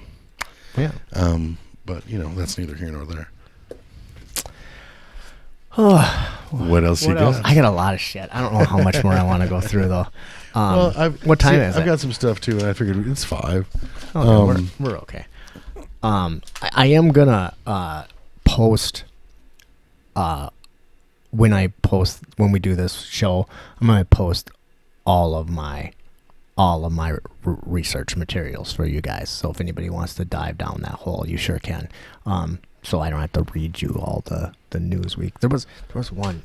Oh, but they'll be I mean, I'm sure people want to do their own research, so that they can cite like news sources like News Punch and shit like that. So I got some. Just this is the last one. I'm gonna go. Sure. CNBC did a article about Medicare for all. I thought was pretty interesting. And I'm just going to some of the highlights on here. 70% of Americans now support Medicare for all. Here's how a single payer health system works for you. But that's a pretty important point. That at this point, 70% of Americans are pro Medicare for all. Yeah, you don't really. I mean, even just in regular. I mean, you don't find a lot of people that are anti. 85% of Democrats and 52% of Republicans are saying now that they are pro. Yep. There's been a big shift. 71% of the respondents of this poll said that our current healthcare system was in a state of crisis or has major problems. I mean, that's a lot, man.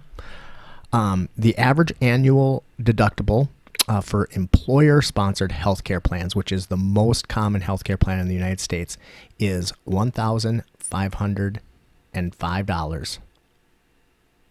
That's annual. Yeah, average annual. So $1,500 compared to $300 in 2006.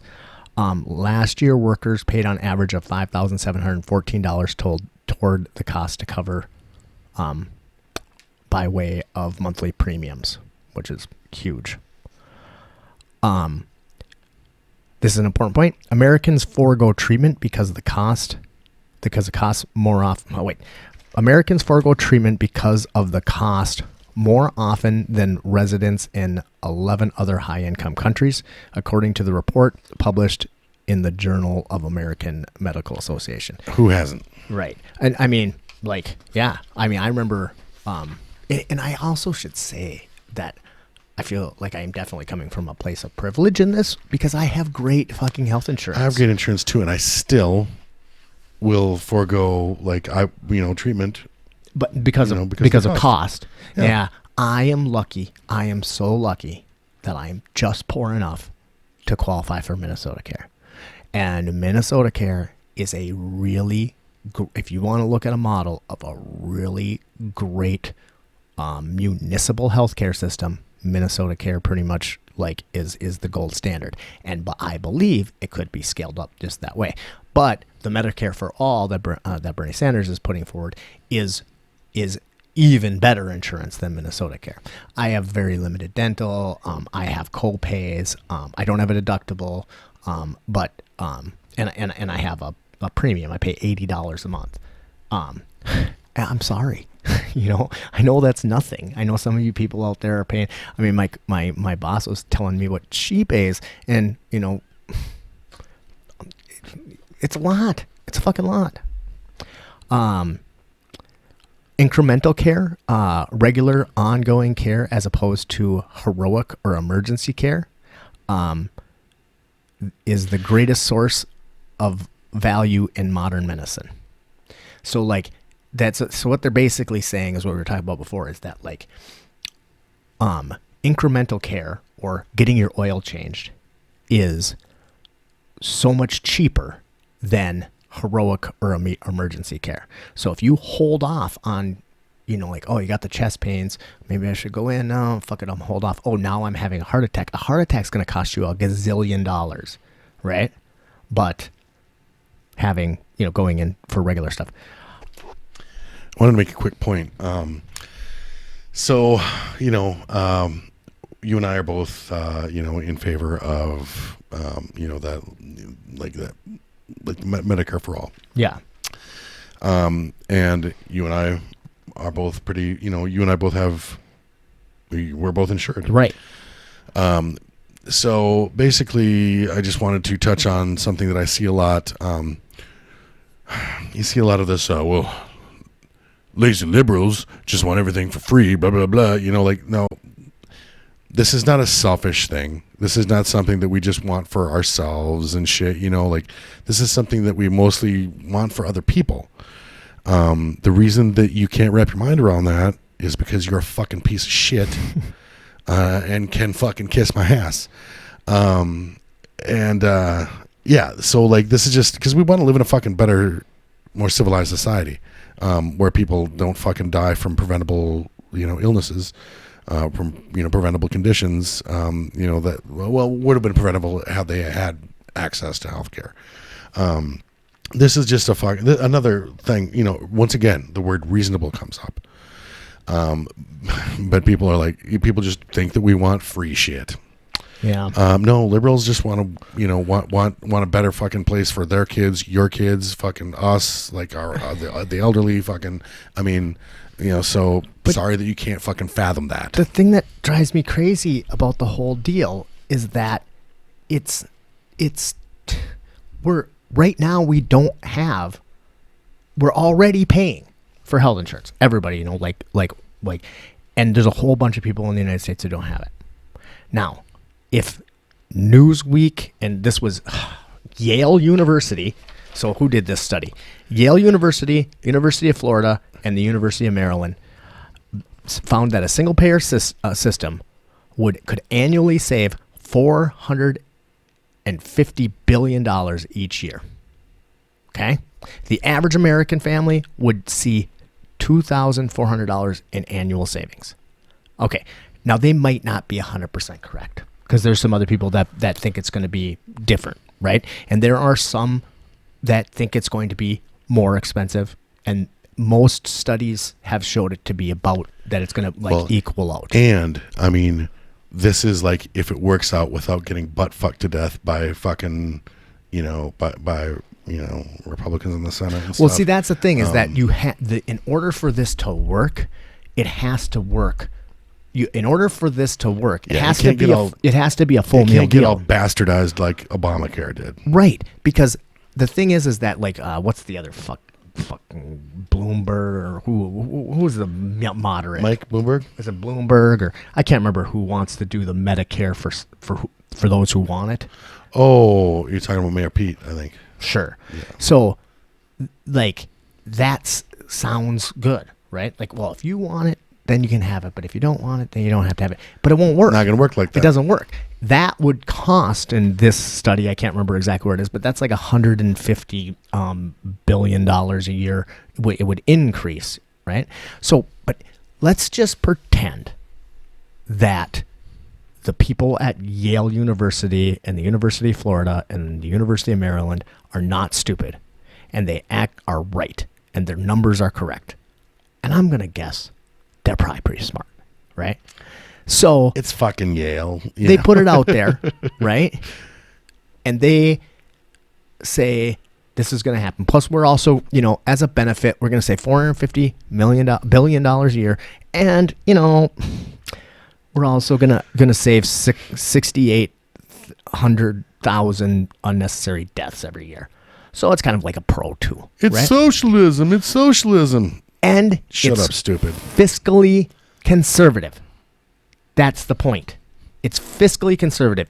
If you can pool your money together and you can save $450 billion a year, and as a unintended consequence, save 68,000 people's lives. That's a fiscally conservative thing to do. So there's just no fucking argument. Now, maybe their numbers aren't correct. Maybe it's only going to be a wash. Fuck. We didn't save that $450 billion. It's zero. Right. We saved zero. I mean, we still get to save the fucking 6,800,000 people. It worth it? I don't know. Yeah. So up in the air on that. I thought this was really interesting.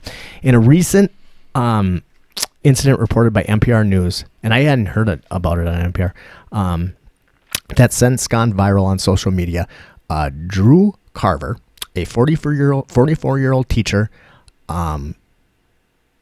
in Austin, Texas, had a heart attack.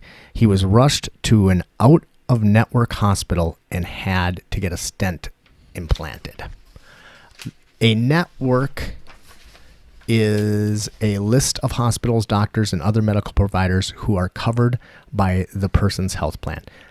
Out-of-network providers are either not covered at all or covered at a much lower rate, leaving the patient responsible for much of all of the resulting bill. Almost 18% of hospital admissions end up being out-of-network claims, often because someone goes to an out-of-network hospital but someone goes to an in-network hospital but ends up getting care from an out-of-network physician. Doctor, yeah. Among I read those, about that too. Among those who can't afford to the ensuing cost, most say they didn't realize that they were receiving care outside of their insurance network. Okay, so Kelver, what a fucking thing to have to worry about when you're having a heart attack. Wait, could you get me to my in-service? So after 4 days, calculator. Though he asked from the hospital bed and was assured that his insurance would be accepted, his portion of the bill came to $110,000. That was nearly twice his annual pay. Yeah, pretty fucking awesome. So I don't. The main takeaway from this is that we currently don't have... Fuck that bum. He should pull himself up by the bootstraps. Pay that fucking $110,000. We obviously currently don't have a problem with our healthcare system. It works great. It's perfect in every way. So there's really no point in not doing it. Yeah. What's all the complaining about? Yeah. I'm just disgusted. And the farther I've went down this hole, the more disgusted I've become. And one of the things, and I don't know that we even talked about it yet, is the fact that it's illegal, or that the any government, any public healthcare system like Medicare, Medicaid, Minnesota Care, they are required by federal law to pay full price for prescription drugs that the prescription drug companies are set themselves. That is the stupidest fucking law I've ever heard of in my entire life. It's slightly stupider than becoming a Second Amendment sanctuary. The people making money off this system, off this tremendously fucked up system, I mean, those are the only ones that have a legitimate fucking beef against.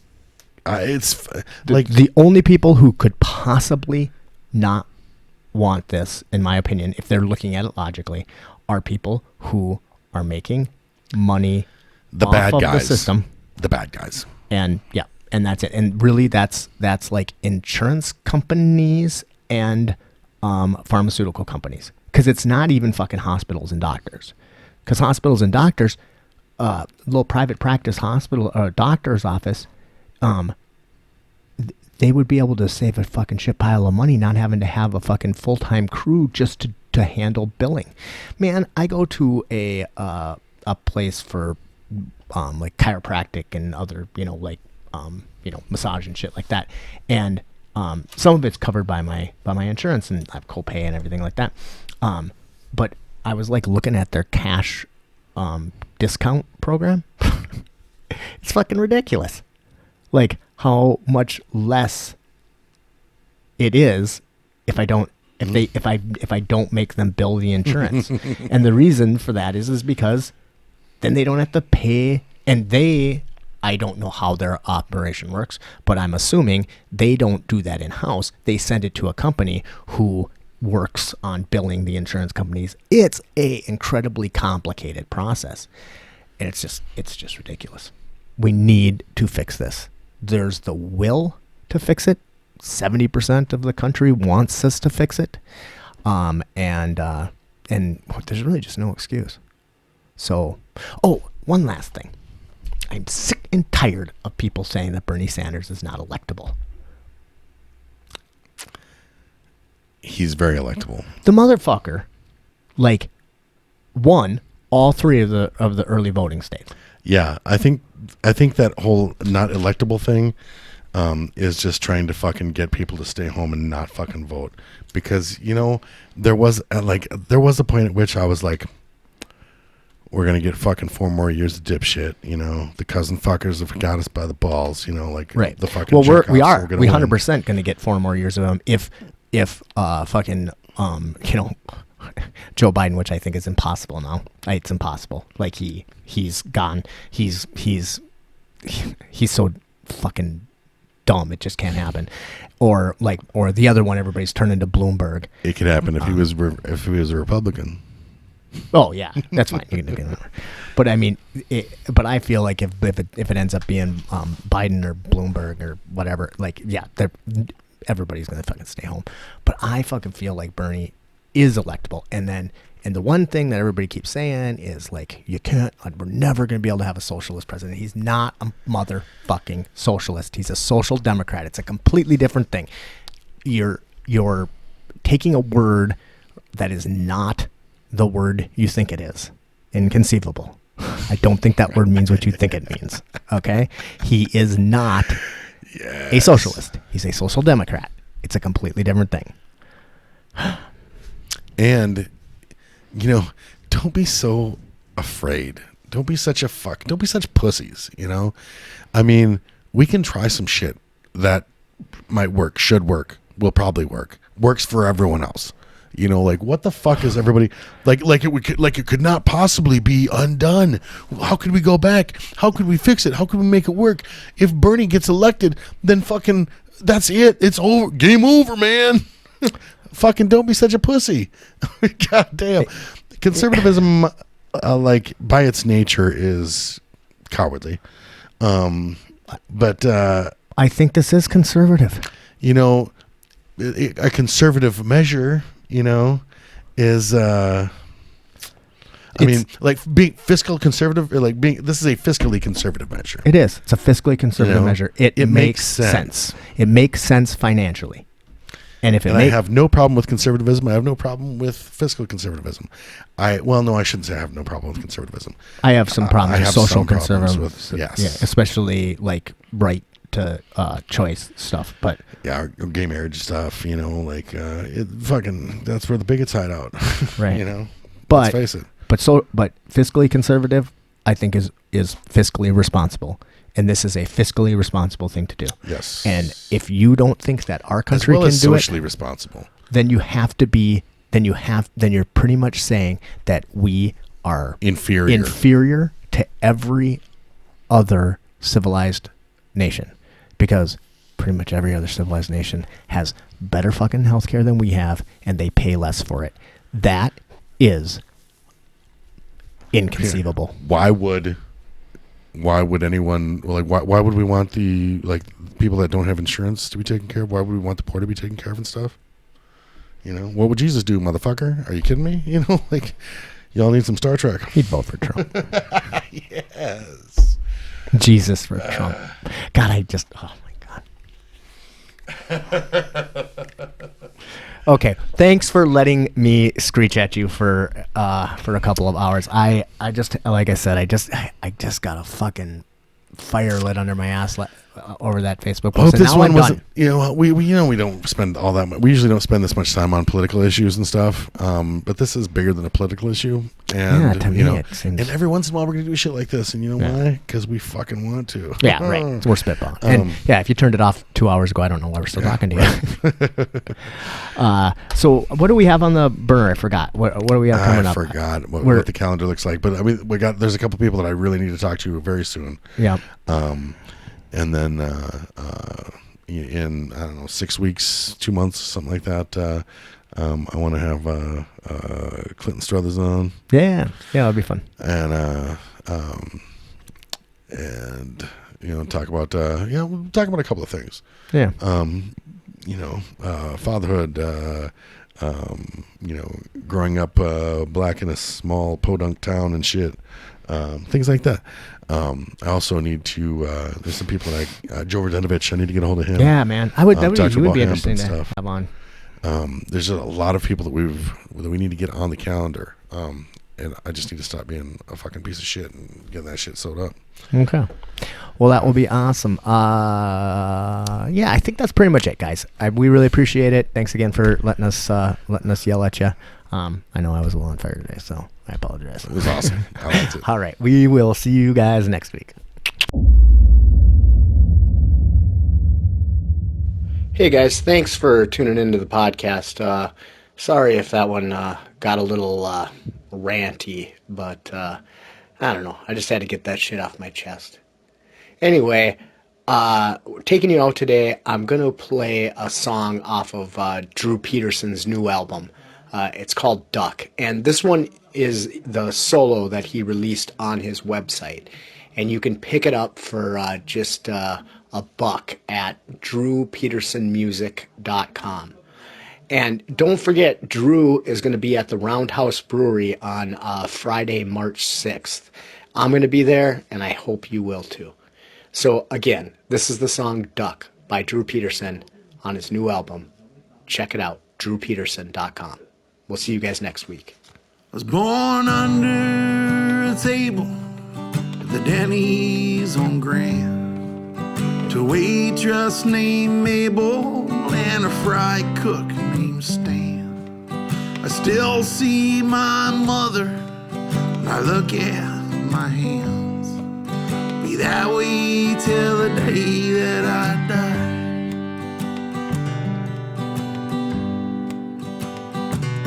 My best friend was named Phil, was a local preacher kid. You wouldn't have known him from the evil he did. His dad would grab his belt, we'd just run and laugh and hit. We ran till we thought we would die.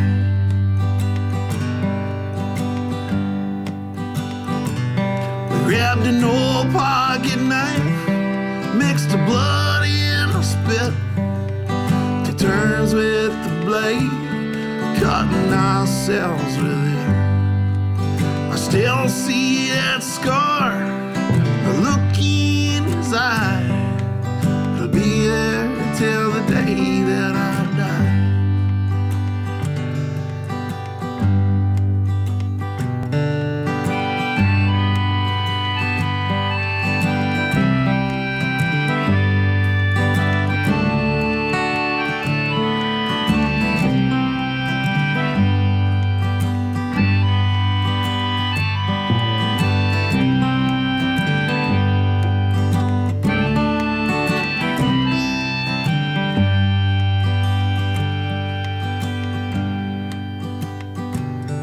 Well, I won't eat a dog, but I had no such luck.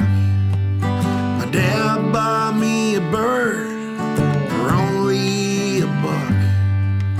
I thought it was an eagle, he said it's just a duck.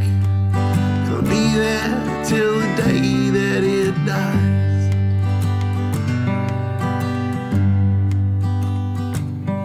Well, the first girl I kissed, her name was Sue, and she bit my lip, it turned purple and blue. I told her I loved her, and she said, fuck you. Fuck you, I wish you would die.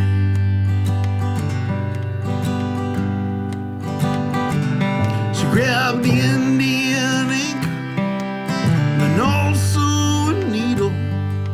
She scraped in my skin that I was born in. I washed it with soap, I scrubbed it with lye. It'll be there till the day that I die.